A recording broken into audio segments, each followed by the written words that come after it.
santo de Israel, poderoso é o teu nome, Deus dos exércitos, Senhor das batalhas, o Senhor, meu Pai, que ergue um povo para, meu Deus, triunfar, não triunfar neste mundo, Senhor, não na glória deste mundo, mas na glória do porvir, aleluia, Senhor. Para isso estamos batalhando, para um dia estarmos com o Senhor pela eternidade, aleluia. Oh, glória, Senhor. E o que nos sustenta é a tua palavra, o teu espírito, o teu poder. Então que a tua palavra vá com poder neste momento, Deus, e que a terra, que é o nosso coração, seja uma terra boa, sim, meu Deus, onde a tua palavra venha cair, venha frutificar a 100, a 60 e a 30 por um, para a glória do nome de Jesus. Declaramos amém. Amém. Glória a Deus. Então a referência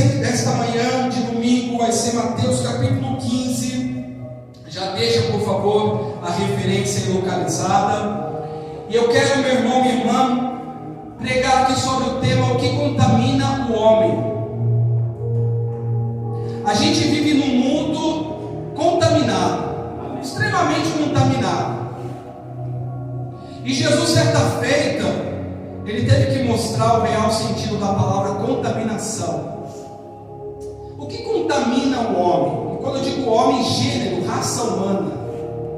Porque toda feita, igreja, é como viver num mundo sujo e não nos contaminarmos.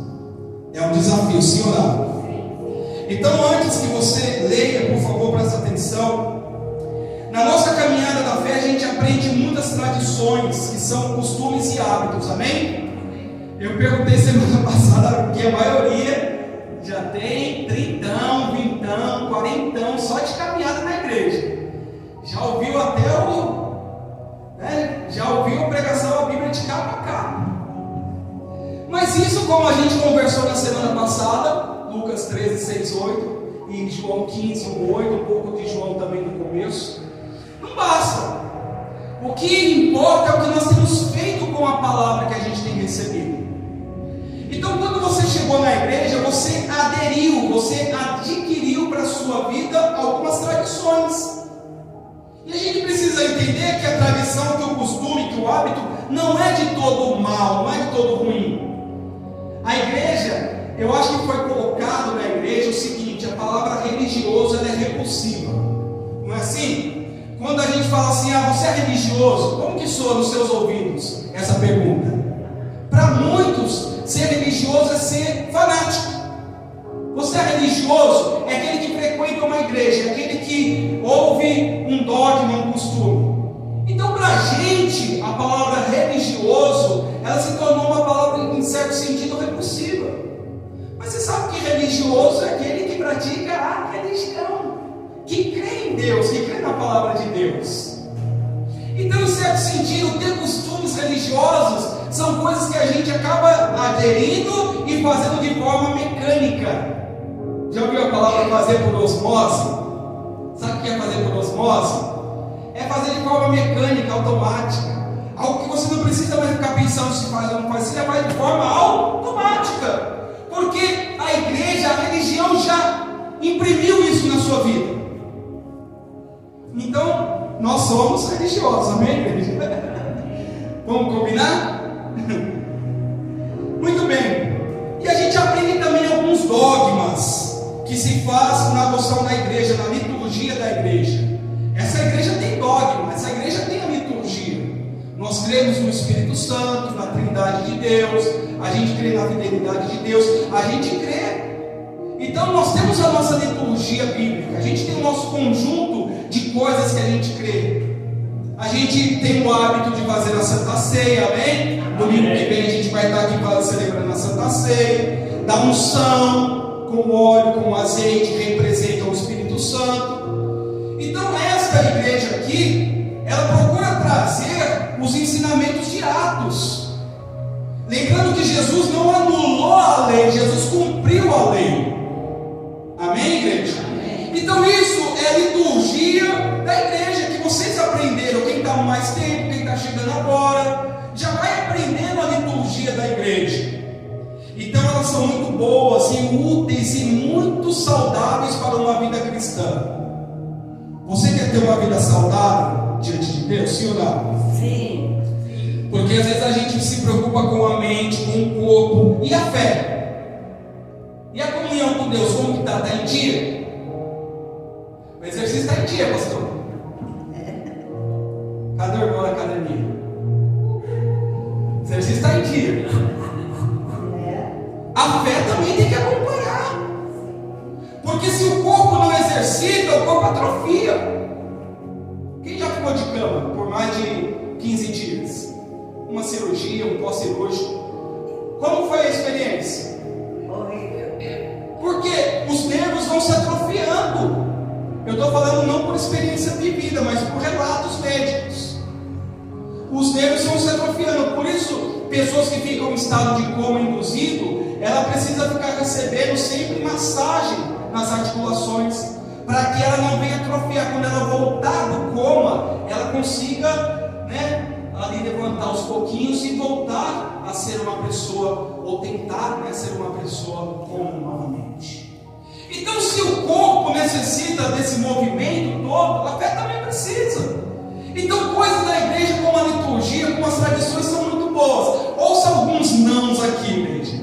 E se você tiver sim algum desses aqui, depois no final do culto me procura que não está. Amém? O pastor não ser o primeiro a correr, assim que o senhor abrir a porta, fui. O crente não grita palavrão. Verdade ou mentira? Verdade. O crente grita palavrão? Não. Não grita. E por que o crente não grita palavrão? Porque teme a Deus. Sabe por que o crente não grita palavrão? Porque ele lembra o que está em Efésios 4:29. Deixa em Mateus, está só ouvindo. Ele lembra isso daqui, ó. Não saia da vossa boca nenhuma palavra torpe, e sim unicamente o que for boa para edificação, conforme a necessidade, e assim transmita graça aos que a ouvem. Você lembra dessa passagem aqui? Quando você não vai gritar o palavrão? Não, você não lembra, mas você acostumou, você aprendeu na igreja, desde o seu primário da fé, desde as suas primeiras caminhadas na fé, que palavrão não é de Deus. Palavrão transmite graça, transmite desgraça, é ou não é? É um antônimo, é o contrário. Se uma boa palavra transmite graça, palavrão transmite desgraça. Mas você não lembra de Efésios 4:29? Você sabe que isso é ruim e não faz. Pastor. Não enganamos os outros para se obter proveito próprio.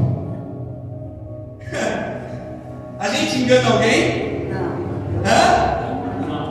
Olha, eu não senti muito firmeza, não. A gente engana alguém para obter proveito próprio? Não. E por que a gente não faz isso? Porque a gente lembra de Levítico 19:11. Não furtareis, nem mentireis, nem usareis de falsidade, cada um com o seu próximo. Você não lembra disso, mas você sabe que não é bom.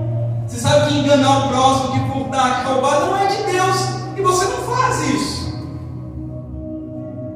É ou não é? E quando faz e se faz, imediatamente a sua mente te acusa. E por que a sua mente te acusa? Porque o pecado fere a alma. Você entende isso? Por isso que quando você faz alguma coisa abominável, que foge aos bons costumes, a sua alma se entristece.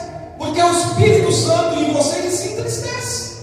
E você sente aquela tristeza, aquela angústia. E entra até em melancolia profunda, se não tomar cuidado.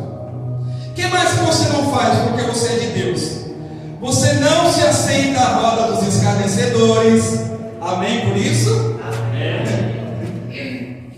Sabe por que eu não me assento, pastor? Porque eu vou lá no Salmo de Davi e falo assim: bem-aventurado o homem que não anda no conselho dos ímpios, não se detém no caminho dos pecadores, nem se assenta à roda dos escarnecedores. Você lembra disso? Mas você sabe que aquilo é errado. E quando eu digo sentar-se à mesa dos escarnecedores, não é que você ali no seu dia a dia você precisa viver. Você vai numa confraternização de empresa, você vai em lugares o bom costume, a sua boa imagem precisa também. Mas você, ainda que esteja ali por uma força adversa ou por uma necessidade, você não faz aquilo que eles estão fazendo. Mas se eu posso não me aceitar, eu não me aceito. Por exemplo, quando eu me converti a Jesus, morava lá na Rua Lampadosa 364, acho que é isso. E olha, os amigos de rua era um monte. Então a hora que chegava lá, já sentava, e aí fulano, e aí ciclano, já chamava pelo apelido, pelo nome, já sentava ali. E começava palavrão, droga, cigarro, bebida. Quando eu converti a Jesus Cristo, eu entendi que eu deveria fazer o que está em Provérbios: passar de lado, fugir da aparência do mal. Porque às vezes o mal ele se camufla de bem. Já viram aquela frase: nem tudo que reluz é ouro? Isso é verdadeiro. Nem tudo que parece ingênuo vai ser ingênuo. Por isso que a gente tem que ser prudente, simples como a pomba, mas prudente como a serpente. A serpente é voraz. Ó, vacila não que... Então você não vai lembrar do salmo, mas você sabe que está na roda dos escarnecedores não faz bem a sua comunhão com Deus. Olha isso aqui. A gente não adora mais imagem de escultura. Ouvi um amém por isso? A gente não adora mais imagem de escultura. E por que a gente não adora mais imagem de escultura? Ah, pastor, porque eu lembro que Moisés escreveu aqui. Quem vê o que Moisés escreveu? Você vai lá, pega a sua Bíblia portátil ou a sua Bíblia no seu smartphone e você vai lá e lê assim, ó: não terás outros deuses diante de mim, não farás para ti imagem de escultura, nem semelhança alguma do que há em cima nos céus, nem embaixo na terra, nem nas águas debaixo da terra. Você não lembra disso daqui, mas você sabe que diante de Deus adorar a imagem é uma abominação. Isso é um bom ou é um mau costume? É bom, porque fere a sua fé adorar imagens. Então você não faz isso. Amém? Quer ver? O que você não faz mais? Agora eu vou pegar umas meia dúzia de irmão aqui. Você não pratica mais a superstição. Que é uma... olha o que eu escrevi aqui, que Deus me entregou. A superstição é uma linha de feitiçaria. Pastor, mas feitiçaria é algo mais pesado. Sou. Mal é mal. Se ele é um mal grande ou um mal pequeno, mal é mal. E o que é superstição? São as crendices. A gente não fazia isso aos montes? Crendice? Crendice com planta, crendice com objeto, e põe isso, e não passa embaixo de escada, isso é crendice, igreja. A gente precisa derrotar essas coisas e dizer não, isso porque a Bíblia fala que a feitiçaria não pode contra o povo de Israel. Quando o Balaque contratou Balaão, o Balaão contratou Balaque para amaldiçoar o povo de Israel, sabe o que ele terminou falando? Olha, contra o povo de Israel a feitiçaria não tem poder. Pode tentar amaldiçoar, porque não tem poder quando eu estou revestido de Deus. Amém. E será que, ô presbítero, tem uma escada aí? Deixa a escada aí na porta, aberta. Todo mundo vai sair hoje da igreja e vai passar embaixo da escada. Pastor, eu pulo essa porta. Pastor, eu arrebento essa porta aqui, mas não passa embaixo da escada. Pastor, mas isso é muito radical. Não, igreja, sabe o que eu quero com essa palavra te mostrar? Que tem coisas que a gente acha que contamina, mas a gente está protegido por Deus. Amém. A gente não tem que se apegar mais a crendice. Vou falar mais uma aqui. Esse eu vou. Não tomo manga com leite. Manga com leite. Essa então, manga com leite, misericórdia. Pastor, não pode tomar manga com leite, que massa. Ué, E abacaxi com leite. abacaxi com leite também? Essa eu nem sabia. Pinga com abacaxi. Gente, manga com leite é uma delícia. É uma delícia manga com leite. Toma pra tu ver, você não vai morrer não. Toma pra te ver, você não vai morrer não. Então às vezes a gente está praticando e eu não estou você que tem coisas que a gente faz que são boas, então tem outras que a gente faz que não são boas. Gato preto. Sexta-feira 13 para mim é um dia normal. Tem gente que não casa em agosto, não faz negócio em agosto, porque é o mês, sei lá o que fala que é o mês, é mês de desgosto, segundo o. Gente, a bênção do Senhor, quando Deus abençoou Abraão, o povo de Israel, ele falou: a bênção será sobre vocês. Ele não falou um dia, ele não falou um lugar, ele falou: onde vocês forem, a bênção vai com vocês. Josué, quando você entrar e sair, eu serei contigo. Ser forte e corajoso. E observa a palavra. Se eu estou observando a palavra, eu não tenho medo. A outra, que me veio à mente, eu vou falando. Pastor, eu encontrei um despacho na encruzilhada. Eu corro para o outro lado. E ainda se tomar cuidado, ainda se fez. Igreja, Deus está vendo. Se fez, não para de precisa desse medo? Se Deus está contigo, você não vai chutar. Não precisa chutar. Eu, quando passo próximo, só falo que todo mal que foi enviado, que não prospere. Eu tenho autoridade para isso, Deus. Que esse mal não prospere. Eu não sei nem para quem foi feito, mas que não prospere. E vou embora. Pronto. Quebro e vou embora. Na fé, né? Não quebrando a vida integral. Então tem coisas que a gente faz, que a gente involuntariamente você está fazendo e não percebe. E a feitiçaria é uma das obras da carne de Gálatas 5,19. Ele fala da feitiçaria. E como que Paulo termina Gálatas dizendo: os que tais coisas praticam não herdarão o reino de Deus. Está vendo? É salvação. Não é dogma. É salvação. Não tenha medo dessas coisas. Ai, Senhor, misericórdia. Então vamos lá, igreja. A gente precisa observar todas essas coisas. O que é bom. Amém? Amém. Mas tem uma coisa principal. A gente vai ler Mateus, por aí, por favor. Tem uma coisa principal aqui que a gente tem que tomar muito cuidado, que vive pregando peça na gente. Você sabe o que é? O que vive pregando peça na gente? Quem arrisca? Quem vive pregando peça na gente? Enganoso é o coração mais do que todas as coisas, e desesperadamente corrupto. Quem o conhecerá? Ó, esse carinha aqui, ele é difícil. Ele tenta nos enganar, pregar peça na gente a todo momento. Mas o Jeremias continua assim: eu, o Senhor. Por isso que a gente tem que deixar Deus trabalhar na nossa vida, amém, gente? Porque ele vai dizer: eu, o Senhor, esquadrinho. O que é esquadrinho? É colocar em ordem. Eu esquadrinho o coração, eu provo os pensamentos, e isso para dar a cada um segundo o seu proceder, segundo o fruto das vossas ações. Jeremias 17, 9 e 10.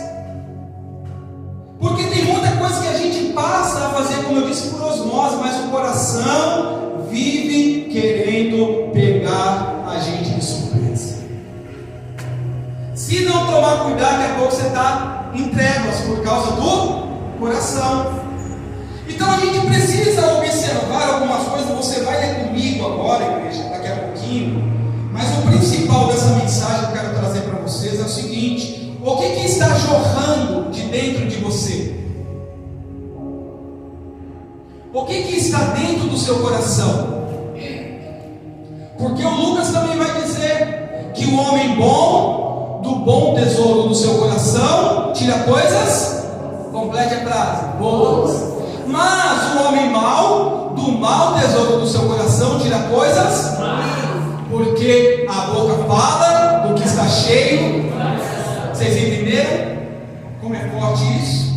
Os dogmas, isso está em Lucas 6,45, isso que a gente falou agora junto. Então você entende que os dogmas, que as tradições, elas são boas, mas não são suficientes? Que a gente precisa estar atento ao nosso coração? Porque o que está permeando, o que está dominando o nosso interior é aquilo que vai extrapolar, cedo ou tarde. Você já viu algum documentário de vulcão? Você já viu na TV? Discovery, alguma coisa? Ou já ouviu falar todos? O vulcão ele fica ali inativo, pode ficar por séculos, mas ali dentro tem lava. A lava está ali, ela não rompeu ainda a crosta terrestre para conseguir sair. Assim, aquilo que a gente vai guardando dentro do coração não tira, não põe para fora. A hora que sai arrebentando, sai destruindo. E quantas situações ruins a gente se colocou por conta do coração? Sim ou não, igreja? Porque a gente foi deixando o coração absorver coisas ruins, e quando a gente colocou para fora, acabou com tudo. Amizade, família, como eu falei, acabou até com empregos, com oportunidades. O coração ele é difícil. A gente precisa deixar Deus esquadrinhar o nosso coração. Eu sou uma pessoa muito sentimental. Eu sou daqueles que assistem um filme, uma série e chora. Eu choro, eu sou sentimental. Tenho vergonha de dizer não. Eu sou sentimental, em certo sentido. Então, eu preciso policiar o meu coração para que sentimentos ruins não tomem conta de mim. Porque se sentimentos bons nos fazem chorar de emoção, que é uma coisa nossa, né, da nossa carne, a emoção, a alegria ali, o que é ruim também faz a gente penar, rouba a nossa paz, tira o nosso brilho. E às vezes isso está acontecendo porque a gente não está se atentando a algumas boas tradições. E aí quando o vulcão espelha lá, aí queima muita gente, aí machuca muita gente. Amém, igreja? Amém. Então vamos cuidar do nosso coraçãozinho nessa manhã? Glória a Deus. Você quer ler comigo Mateus 15? A gente vai ler do 1 ao 20, tá bom? Glória a Deus. Aí o título dessa passagem é Jesus e a tradição dos anciãos. O que contamina o homem? Está aí na sua Bíblia? Então vieram de Jerusalém a Jesus alguns fariseus e escribas e perguntaram: por que transgridem os discípulos a tradição dos anciãos? Pois não lavam as mãos quando comem. Ele, porém, lhes respondeu: por que transgredis vós também o mandamento de Deus por causa da vossa tradição? Toma, cabeça. Porque Deus ordenou: honra a teu pai e a tua mãe. E quem maldisser a seu pai ou a sua mãe, seja punido de morte. Achando que a lei é. Mas vós dizeis: se alguém disser a seu pai ou a sua mãe, é oferta ao Senhor aquilo que podereis aproveitar de mim. Esse jamais honrará seu pai ou a sua mãe, e assim invalidastes a palavra de Deus por causa da vossa tradição. Vamos comer devagar, igreja. Para só um minutinho, no 6. Só um minutinho, bem rápido. Olha então o que essa cena nos traz. Jesus estava em certo lugar, e veja que os anciãos e os escribas vieram de onde? De Jerusalém, a capital da religião. Eles não vieram de condados, de cidades menos representativas, por assim dizer. Eles vieram do coração da religião na época, porque Jesus, daqui a pouquinho, ele ia para onde? Para Jerusalém, não ia? Quando ele entrou lá pelos portões, ele foi saudado: Hosana, bendito que vem em nome do Senhor. Não foi assim? Mas esses homens vieram da capital espiritual e vieram indagar Jesus. Eles vieram já para observar tudo. E primeira coisa que eles viram: os discípulos chegaram da batalha e tomam a comida na mão. Está com fome, quero comer. E esses homens, olhando isso, eles falaram: Jesus, isso aí, seus discípulos não lavaram a mão. E se você olhar o Levítico, por que eles se importavam tanto com o lavar de mãos? A gente tem que entender por que eles estão alegando isso. Porque havia uma lei de contaminação. Tem um capítulo inteiro. O Levítico fala sobre muitas coisas que contaminam. Sobre o leproso,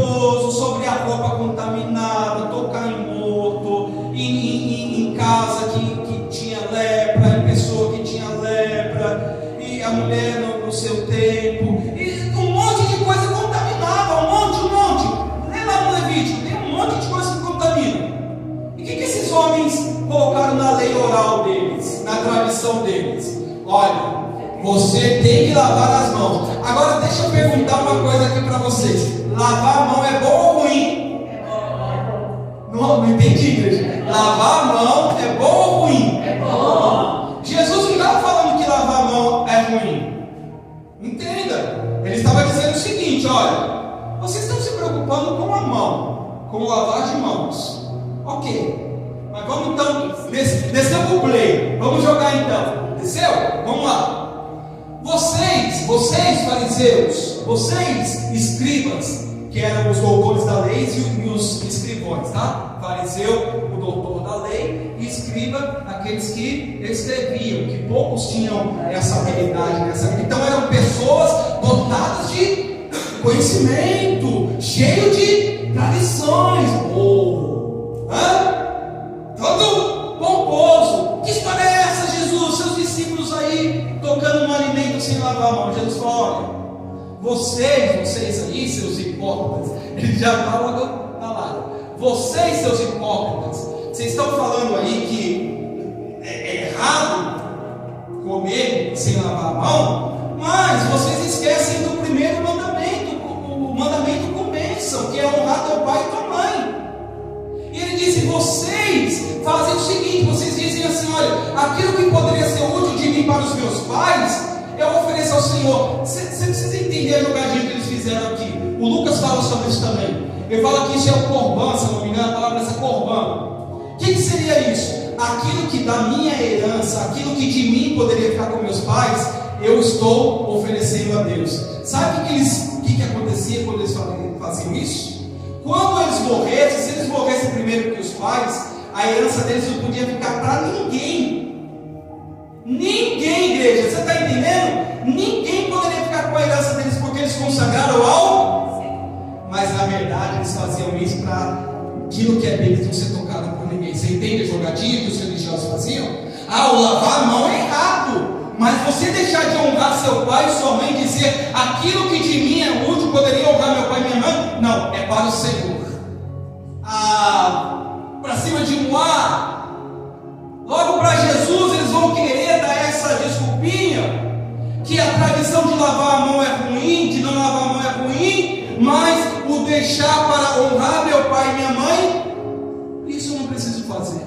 Você está entendendo até aqui, igreja, em nome de Jesus? Aí no 7 ele fala assim: hipócritas, toma lá, bem profetizou Isaías a vosso respeito, dizendo: este povo honra-me com os lábios, mas o seu coração está longe de mim, e em vão me adoram, ensinando doutrinas que são preceitos de homens. Para mais um minutinho, por favor, igreja. Doses homeopáticas nessa manhã, amém? Vamos digerir juntos essa palavra, glória a Deus. Para no 9, por favor. Então ele diz assim: vem cá, vocês são hipócritas. Vocês são daqueles que fala e não faz. Vocês são daqueles que querem colocar um cargo nas pessoas. Assim é o religioso.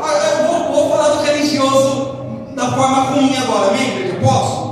Por que às vezes a gente tem repulsa de ser chamado de religioso? Porque o religioso, normalmente a figura de um religioso, ela é comparada a um hipócrita.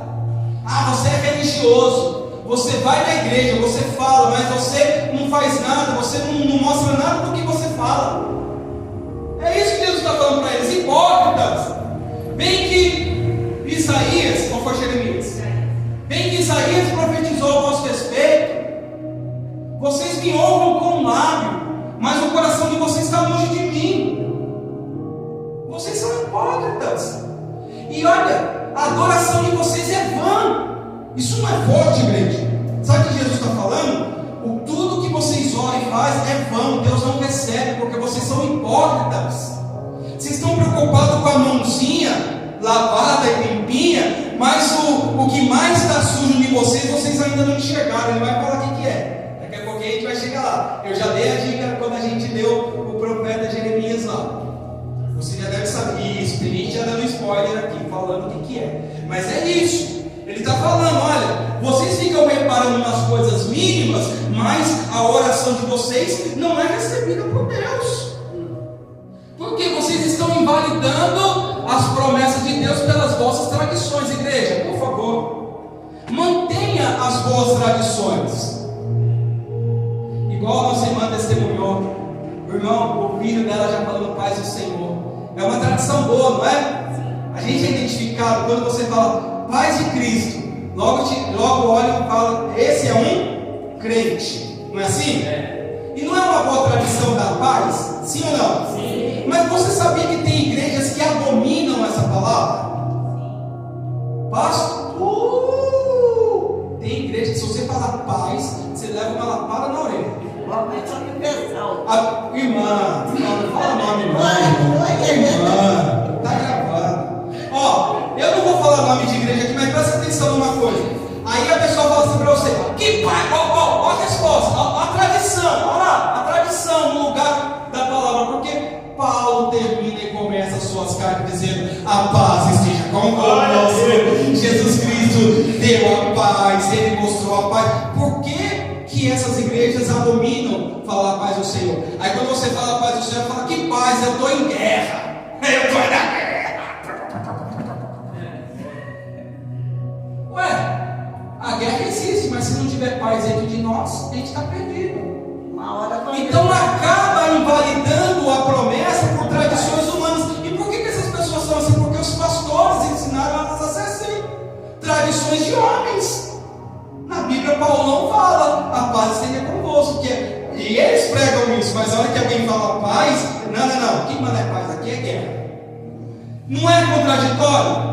Se preocupar com coisas tão fúteis, tão pequenas, no sentido de que não são tão agravantes, né? Coisas pequenas, querem mostrar as coisas grandes como preocupantes, mas as coisas pequenas para eles são desprezíveis. As boas tradições, que a paz de Cristo esteja convosco. O que você fala? Amém. A gente termina o nosso culto dizendo sempre Shalom Adonai, a paz do Senhor. Amém. Glória a Deus. E aí no 10, agora a gente vai até o fim. Você vê que o 9 ele fala, por que vocês estão me adorando em vão? Porque a doutrina de vocês são preceitos de homens, não é de Deus, é de homens. É a lei que vocês instituíram, não Deus. E tendo convocado a multidão, lhes disse, ouvir e entender. Igreja, por favor, ouça e entenda, amém? Amém. Não é o que entra pela boca o que contamina o homem, mas o que sai da boca, isso sim contamina o homem. Olha lá, estamos chegando. Então, aproximando-se dele, os discípulos disseram, sabes que os fariseus, ouvindo a tua palavra, ficaram escandalizados? Jesus respondeu, toda planta que meu Pai Celestial não plantou será arrancada. Lá estamos falando de planta de novo, planta que Deus plantou. Então Jesus não se preocupa nada. Deixai-os, são cegos, guias de cegos. Ora, se um cego guiar outro cego, cairão ambos no barranco. Então lhes disse Pedro, explica-nos a parábola, Senhor. Jesus, porém, disse, também vós não entendeis ainda? Não compreendeis que tudo que entra pela boca desce para o ventre e depois é lançado em lugar escuso? Mas o que sai da boca vem de onde, igreja? Isso. E é isso que contamina o homem. Está vendo? Porque do coração procedem maus desígnios, homicídios, adultérios, prostituição, furtos, falsos testemunhos, blasfêmias. São essas coisas que contaminam o homem, mas o comer sem lavar as mãos não contamina. Amém? Amém. Fecha, por favor, para a gente terminar esses 5 minutinhos finais aqui. Olha só o que Jesus falou. Ei, vocês estão preocupados com o que entra pela boca, porque eu comecei a lavar as mãos, deixa eu contaminado. Jesus falou, entendam uma coisa, o que contamina o homem não é o que entra pela boca, mas o que sai. Porque o que sai da boca vem de onde? Do coração. Por isso que a gente leu o profeta aqui, por isso que a gente leu o Jeremias. Porque a gente tem que tomar cuidado, igreja, que aquilo que sai da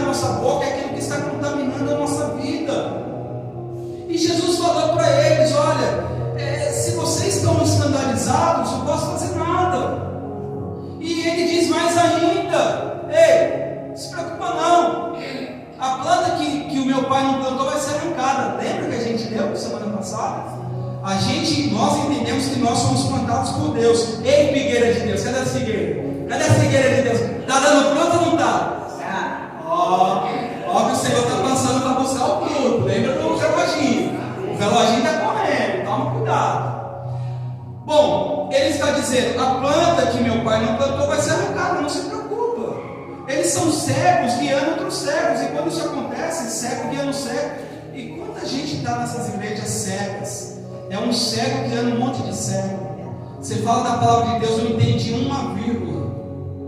Fala, olha, não sei, não conhece o princípio básico da palavra, mas acha que está agradando a Deus. Fazer o quê? Ele diz: deixa eles, deixa. Aí Pedrão foi lá, né? Sempre Pedrão: o Senhor, explica-nos a parábola. Jesus, você sabe por que Jesus falou? Até vocês não entenderam ainda. Sabe o que Jesus estava exigindo? Ó figueira, e aí? Vai entender não? Não vai dar fruto não? Vocês estão... E por causa deles era pior, porque eles são uma videira. Eles são, nessa situação, eles são os primeiros. Jesus ficou bravo. Vocês não entenderam ainda não?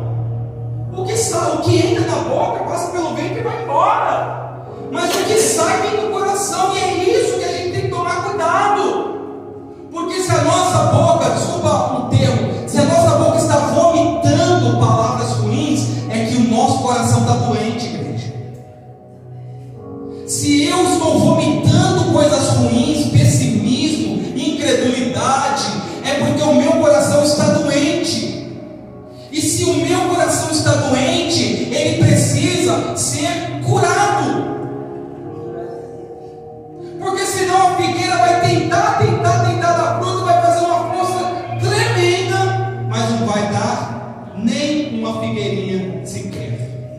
Porque ele disse: roubos, adultérios, prostituição, tudo que é ruim, igreja, olha só. Primeiro nasce onde? Antes da mente conceber. E aqui é uma coisa espetacular, né? Os estudos já têm mostrado isso. A nossa mente também é muito poderosa. E se a nossa mente não está arejada pelo Espírito Santo, a gente fica pensando muita coisa ruim. E quando tem muita coisa ruim aqui na cachola, daqui a pouquinho desce pra cá. Ó, vai assim, tum, tum e tum. Olha lá, tum, tum e... Você vai lembrar, eu não estou fazendo isso aqui não. Ó. Pastor, cabeça, coração e boca. Se a sua cabeça está ruim, o seu coração vai ficar ruim e a sua boca vai declarar coisas. Agora o contrário: se a cabeça está boa, o coração vai ficar bom e a boca vai declarar coisas boas. Diga glória a Deus. Glória a Jesus.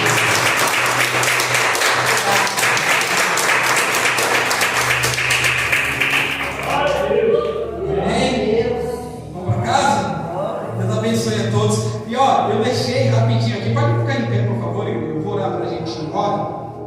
E eu deixei mais duas referências para vocês. Mateus 12:37, que fala que pelas nossas palavras seremos justificados e que pelas nossas palavras nós seremos condenados. Você entende isso? O que você fala, e sabe o que é também temerário? A nossa palavra pode colocar outras pessoas em condenação.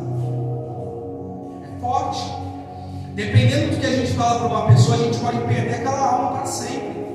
Então Mateus ele fala sobre isso. E Tiago 3:10 também fala: a mesma boca que abençoa e glorifica a Deus está amaldiçoando o seu irmão. Ele fala: está errado, não pode ser assim.